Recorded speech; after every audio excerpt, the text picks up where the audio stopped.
Торғай мен адам.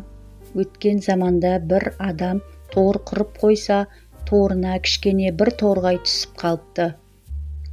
Торғайды адам қолына ұстап үйіне апара жатса, торғай тілге келіп былай депті: «Мен кішкене ғана торғаймын, союға жарамаймын. Қапасқа қамасаң өлемін, одан да еркіме қоя бер, еркін дүниеге жібер. Екі ауыз өсиет айтайын» депті. «Қане әңгімеңді айт» депті адам.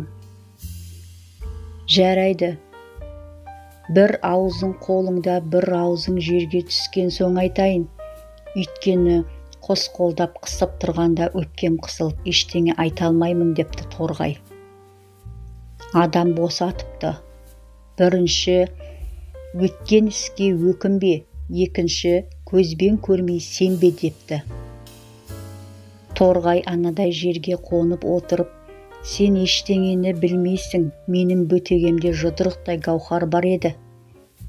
Адам отырған торғайды ұстауға тұра ұмтылыпты. Торғай әр жерге ұшып қонып ұстатпапты. Адам қуып қоймаған соң адамға былай дейді: «Менің жаңа айтқан өсиетіме түсінбепсің, өзің ақылға салшы. Менің өзім жұдырықтай ғана менің бөтегеме ондай зат қалай сияды? Бұл бір.